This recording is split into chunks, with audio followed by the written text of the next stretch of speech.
All right, hello everyone. Welcome to Trivia Nights. Not yet. It's still loading. No, I think it was okay. I think it's just, yeah, I think it'll be okay. And we do have time for one question. People want to know what your favorite color is. It's yellow. Thank you very much for the question. Thanks for that, Perry. So we have one question in the chat in the Slack channel, which says, is a hot dog a sandwich? Well, I know that's been a burning question in ecological hierarchical modeling for some time, and we hope to resolve it with some better sampling methods. Beyond the scope of your research? Oh no, it's right down the main alley. And it looks like I'm out of time, and the host is about to mute me. A bit overbearing, but I guess we've got to put up with it. Thank you for having me. Thanks very much, Kim. What a wonderful presentation. Please let Kim know how much you appreciate your presentation with the emoji. We do have some great questions for you. More than one, unfortunately, I have time to address right now, but the most pressing one is, if there's a thing called automatic differentiation, why do we all have to take calculus in high school? Well, a very nice talk. We have a few questions here. I just need to practice questions so they are slightly dummy. Shoot. So one of the questions is the climate really measurable in Ireland? We do have a couple of questions coming in for you. Luckily, we have some time to address them. Most notably, several people have asked this one. Where do you usually hide your Markov models? Back left pocket. Back left. Tried and true. And he lives in a wonderful hideaway high up on Mount Wellington, surrounded by all sorts of marsupials and other wildlife. In fact, that's where he is right now, along with several colleagues. Just to be clear, the wildlife is in the garden and the colleagues aren't marsupials. Every cohort from about 2003. All right. Hello. So it seems we've lost Mark. Whether the individual was infected with a given parasite or not. And then I had sex. And fisheries could really use a bit of, a bit more statistical clout. I'm going to stop the live stream. Okay. Our next speaker is Emily McCall-Gowsden, who is joining us from Europe somewhere, I think. And oh no, from Australia. Okay, and her talk is on the power. Some of you run out of popcorn. Okay, Guido. So I probably have a question for you while we are meeting. So because it's a keyword, logistical regression. I'm sorry. Your voice is very low volume. Can you hear me now? Yeah. Okay, so it's a keyword, logistical regression appearing.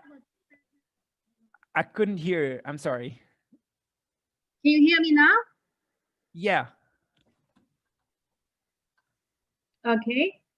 Okay. Sorry. My question is, what is the logistic regression?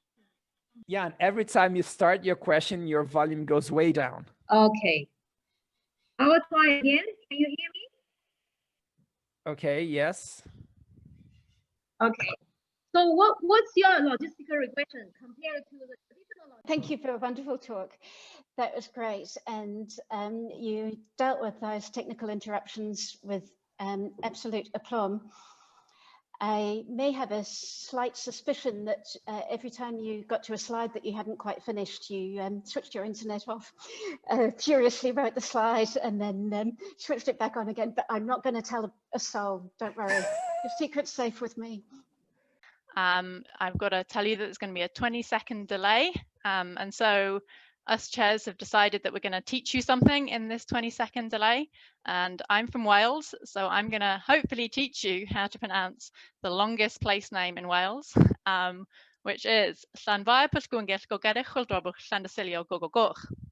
We are getting ready for our next talk, and the next a funny headline that I wanted to share with you is from NPR, reported on June 13th, that said Poland accidentally invaded the Czech Republic. Apparently, a group of soldiers from Poland didn't realize that they had crossed the border, and they stopped some people on the other side. And I don't know if I've just been living in the US for too long, but it seems to me that that kind of problem could be entirely avoided with a massive border wall. And now we have a 20-second gap between talks. And I thought for a little bit of entertainment between these two talks, I'd introduce you to some of our native species in New Zealand. The first of which is our most iconic animal, the kiwi, our national bird. But one thing that I'm going to ask people to do is to do a little bit of chair yoga because we've been doing quite a lot of sitting and staring at screens, and it's late for me here. So just join me in having a bit of a stretch, getting us ready for our next speaker, because I feel we need to warm up just to get Richard Glennie on the go. So this is a slide. This is the logo for Cream that I quite like. 3 bits. It's got a whale, a leaf, and a probability distribution. The probability distribution part's my favourite. This is an Andrew's logo. I don't really know what these different parts are.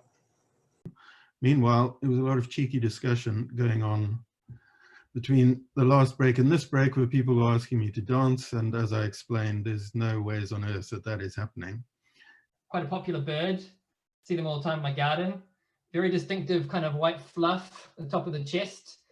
And now it's time for our 20-second voice. I'm just gonna use it for 5 push-ups or so.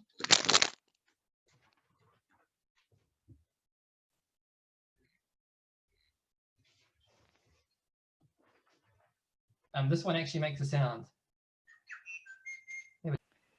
And with that, as we're getting ready for the last talk of the session, my last headline was that back in April, Belgians were urged by the government to eat more fries to help the potato farmers whose businesses had been heavily affected by the pandemic. And I thought that was good news, because any excuse to eat more fries.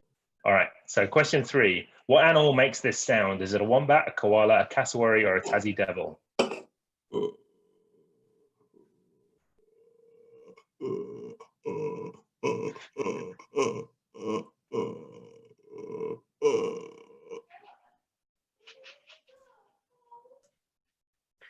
Okay, I regret asking you to do that. That's wonderful. Thank you so much, Gordana. That's a very, very interesting talk.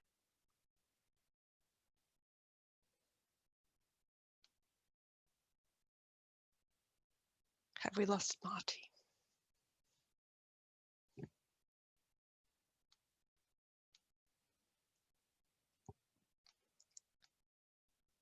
I think we might have lost Marty. Okay, that's all right. I'll take over chairing. So we'll do a little break. You can thank me by waving. Thank you, everyone. Thank you for coming.